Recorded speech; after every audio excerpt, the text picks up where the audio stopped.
Bonjour et bienvenue à nouveau sur notre chaîne. Aujourd'hui, nous plongeons dans la vie fascinante, et pour être honnête, assez extraordinaire de Franck Etienne, une icône haïtienne qui fait passer la plupart des hommes de la Renaissance pour des amateurs.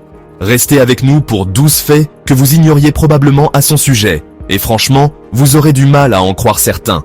Nous parlons d'un homme qui touche à plus de domaines artistiques qu'il ne semble humainement possible, et qui a réussi dans chacun d'eux à un niveau qui pousserait la plupart des gens à abandonner et à se mettre au concours de mangeurs de crêpes. Sérieusement, à la fin de cette vidéo, vous vous demanderez si cet homme dort un jour, ou s'il est simplement alimenté par un puissant mélange de café haïtien et d'énergie créative pure. N'oubliez pas de vous abonner à notre chaîne et d'activer la cloche pour plus de contenu incroyable. Promis, toutes nos vidéos ne portent pas sur des personnes aussi accomplies. Certaines parlent de gens un peu moins impressionnants. Peut-être. Très bien, commençons par les bases, voulez-vous? Franck Etienne. C'est un nom plutôt cool, n'est-ce pas? On dirait le nom d'un élégant coquin tiré d'un roman du 19e siècle, ou peut-être d'une marque de cigarettes particulièrement philosophique. Mais voilà le truc, ce n'est même pas son vrai nom. Accrochez-vous, car c'est là que les choses deviennent un peu absurdes. Le véritable nom de Franck Etienne, son nom de naissance, est Jean-Pierre Basilique Dantor, Franck Etienne d'Argent. Oui, vous avez bien entendu. C'est une telle bouchée de noms qu'on pourrait s'en servir pour la liste des personnages d'un feuilleton télévisé. Vous avez votre Jean-Pierre, votre Basilique, qui, soyons honnêtes, ressemble plus à une épice qu'à un prénom, votre Dantor, qui, franchement, mérite son propre chapitre, et bien sûr, le classique Franck Etienne d'Argent pour couronner le tout. Alors, pourquoi ce nom de scène? Eh bien, on ne peut pas vraiment lui en vouloir de vouloir quelque chose d'un peu plus accrocheur, n'est-ce pas? Mais cela en dit aussi long sur la personnalité profonde de Franck Etienne. C'est un homme qui renferme une multitude de choses, un véritable buffet de talents et de centres d'intérêt. C'est un romancier, un poète, un dramaturge, un peintre, et probablement bien d'autres choses encore que nous n'avons pas le temps d'énumérer ici. Cet homme est une fête de la Renaissance ambulante, sauf qu'au lieu des joutes et du luth, il écrit une littérature révolutionnaire et bouleverse la scène artistique haïtienne. Et honnêtement, essayer de faire tenir tout cela sur une carte de visite, avec un nom comme Jean-Pierre Basilique Dantor Franck Etienne d'Argent, disons qu'il a probablement bien fait de choisir Franck Etienne. Bon, je sais ce que vous vous dites. Jean, tout cela est fort intéressant, mais quand allons-nous arriver au moment où il combat un crocodile tout en composant une symphonie? Et à cela, je réponds, patience mon ami, on y arrivera. Mais d'abord, nous devons parler de l'enfance de Franck Etienne. Voyez-vous, Franck Etienne n'est pas né avec une cuillère en argent dans la bouche. Il n'est même pas né avec une cuillère ordinaire. Il est né en Haïti, un pays qui, soyons honnêtes, a connu plus que sa part de difficultés. On parle de pauvreté, on parle d'instabilité politique, on parle du genre de choses qui donneraient à la plupart des gens envie de se cacher sous un rocher et de ne jamais en sortir. Mais pas Franck Etienne. Non, cet homme a pris toutes ces épreuves, tout ce chaos, et il les a transformés en carburant. Il l'a canalisé dans son art, utilisant ses mots pour peindre une image d'Haïti à la fois belle et brutale, déchirante et pleine d'espoir. C'est comme s'il avait pris toute la douleur et la souffrance de son pays et avait dit « Je vais transformer cela en quelque chose de significatif, bon sang ». Et vous savez quoi? Ça a marché. L'œuvre de Franck Etienne a touché les gens, non seulement en Haïti, mais dans le monde entier. Il est devenu une voix pour les sans-voix, un défenseur des opprimés. Il a montré au monde que même dans les moments les plus sombres, il y a toujours de l'espoir, il y a toujours de la beauté, et il y a toujours l'esprit indomptable de l'âme humaine. Bien sûr, cela a probablement aidé qu'il soit, vous savez, incroyablement talentueux. Mais quand même, la résilience de cet homme est quelque chose d'admirable. Bon, nous avons établi que Franck Etienne est un écrivain talentueux, avec une histoire personnelle si touchante qu'elle pourrait faire pleurer un homme dans son café du matin. Mais voilà le hic. Le qualifier simplement d'écrivain, c'est comme qualifier de Vinci de ce type qui barbouillait un peu. C'est techniquement exact, mais cela ne couvre même pas l'étendue de ses réalisations. Nous parlons d'un homme qui écrit des romans, des poèmes et des pièces de théâtre comme s'il était pressé par le temps. Et pas n'importe quel roman, poème et pièce, remarquez bien. Nous parlons du genre d'œuvre révolutionnaire, défiant les genres, époustouflante, qui pousse d'autres écrivains à jeter leurs manuscrits à la poubelle et à se mettre au pouce-pouce en compétition. Mais attendez, ce n'est pas tout. Franck Etienne est aussi peintre, parce que bien sûr qu'il l'est. Et pas juste un peintre du dimanche qui jette un peu de peinture sur une toile et appelle ça de l'art moderne. Non, les peintures de cet homme ont été exposées dans des galeries du monde entier. Elles sont audacieuses, colorées, pleines de vie et d'énergie, tout comme l'homme lui-même. En gros, Franck Etienne est l'incarnation humaine de l'expression touche à tout, maître de tout. C'est une révolution artistique, à lui tout seul, un témoignage vivant du potentiel illimité de l'esprit humain. Et nous n'avons même pas encore abordé la partie où il redéfinit à lui seul la littérature haïtienne. Mais ne vous inquiétez pas, cela arrive bientôt. Restez avec moi, les amis, c'est là que les choses deviennent vraiment intéressantes. Accrochez-vous, car nous allons plonger dans le monde sauvage des mouvements littéraires. Plus précisément, le mouvement spiraliste, qui sonne comme un concept de science-fiction, mais qui est en réalité un mouvement artistique bien réel, et pour être franc, assez fascinant, dont Franck Etienne est le cofondateur. Maintenant, je ne vais pas prétendre être un expert en théorie littéraire. Franchement, la dernière fois que j'ai analysé une métaphore, j'essayais de comprendre si le « ça va » de ma copine signifiait réellement que ça allait. Alerte spoiler, ce n'était pas le cas, mais voici l'essentiel du spiraliste, pour autant que mon petit cerveau puisse le comprendre. Il s'agit d'accepter le chaos. Il s'agit de reconnaître que la vie n'est pas une ligne droite, mais une grande spirale complexe. Il s'agit de trouver la beauté dans l'inattendu, le non conventionnel, l'étrange. Et si cela semble parfaitement correspondre à un homme comme Franck Etienne, eh bien, vous commencez à comprendre pourquoi tout cela est si fascinant. C'est un homme qui s'épanouit en repoussant les limites, en remettant en question les conventions, en faisant les choses à sa manière, même si cela signifie que les gens pensent qu'il est devenu complètement fou. Avec le spiraliste, Franck Etienne ne créait pas seulement de l'art, il créait une toute nouvelle façon de voir le monde. Il disait « Hé, oubliez vos petites cases bien rangées et vos catégories rigides. La vie est désordonnée, l'art est désordonné, et ce n'est pas grave. En fait, c'est plus que correct, c'est absolument génial. Et vous savez quoi? Il avait raison. Le spiraliste est devenu une force majeure dans la littérature haïtienne, inspirant toute une génération d'artistes à embrasser leur propre voix unique et à remettre en question le statu quo. Ce qui, soyons honnêtes, est un assez bel héritage pour un homme qui a probablement encore quelques tours artistiques dans son sac. Bon, nous avons établi que Franck Etienne est un génie littéraire, un maître de multiples disciplines artistiques et un fervent défenseur de l'acceptation du chaos. Mais attendez, ce n'est pas tout, parce que ce ne serait pas une histoire vraie sur un être humain extraordinaire sans un peu d'activisme politique pour faire bonne mesure. Maintenant, quand je parle d'activisme politique, je ne veux pas dire que Franck Etienne s'est enchaîné à des arbres ou à jeter de la soupe sur des œuvres d'art inestimables. Bien que, le connaissant, il l'aurait probablement fait avec une certaine dose de flair et de panache artistique. Non, l'arme de prédilection de Franck Etienne a toujours été son art. Il a utilisé ses mots pour dire la vérité au pouvoir, pour mettre en lumière l'injustice, pour dénoncer la corruption partout où il la voyait. Il était une épine dans le pied de l'establishment politique haïtien, un rappel constant qu'il ne pouvait pas simplement faire taire la dissidence ou ignorer le sort du peuple. Et il a fait tout cela avec son esprit et son style caractéristique. Il ne se contentait pas de critiquer, il satirisait. Il ne se contentait pas de protester, il divertissait.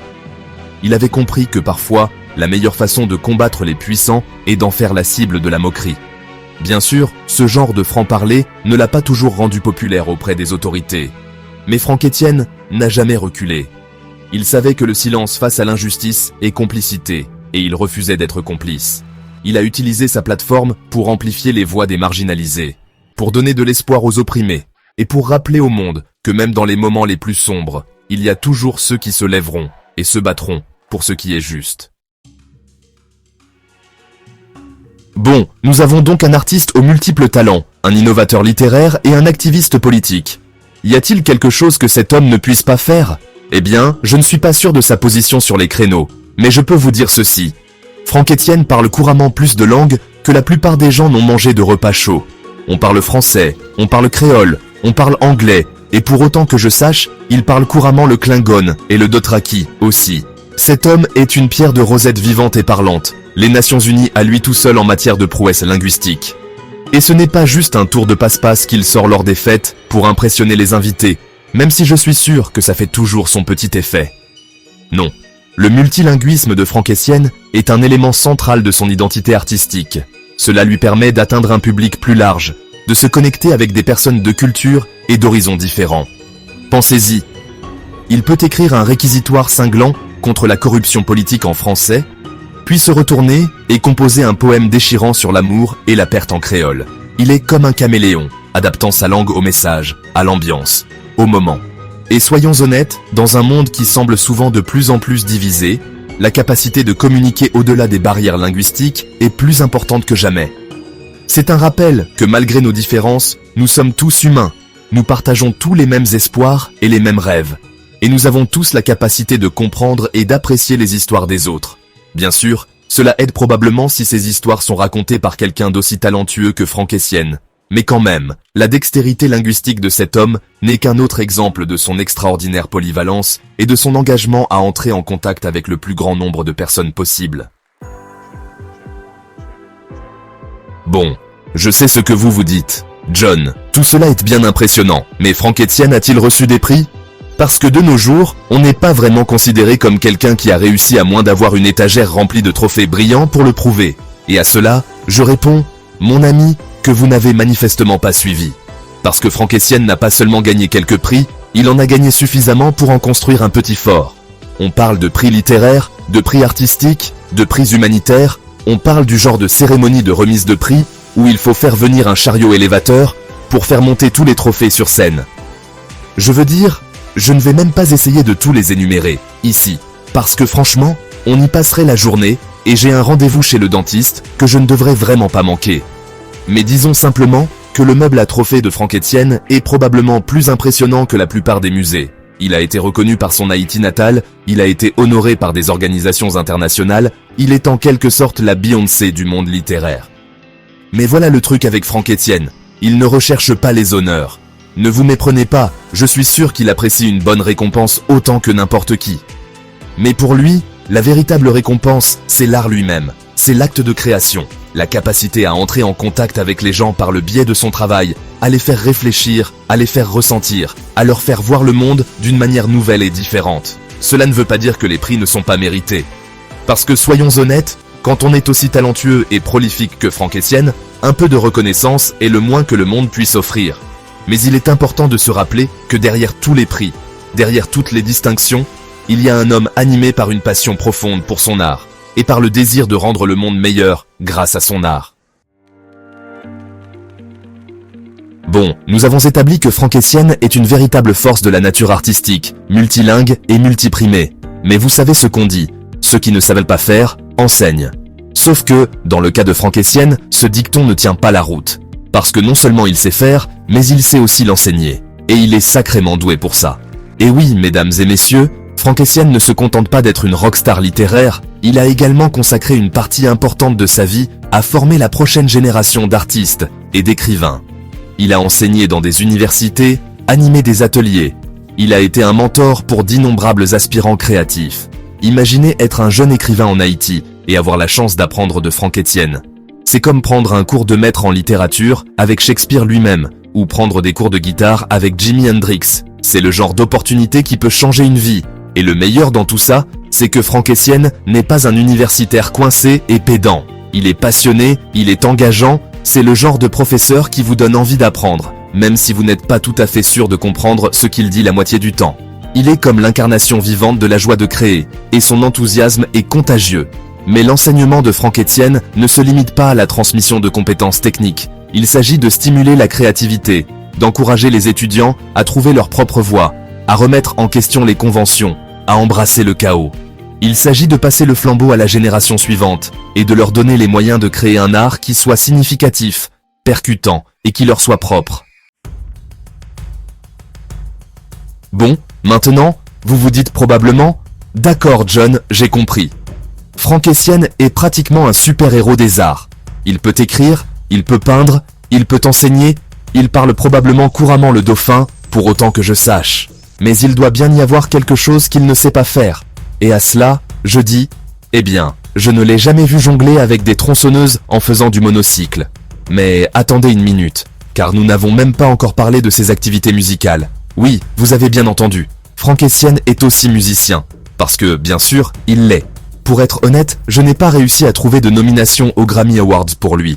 Mais apparemment, il est connu pour intégrer la musique dans ses performances, ajoutant une autre couche à sa tapisserie artistique déjà multiforme.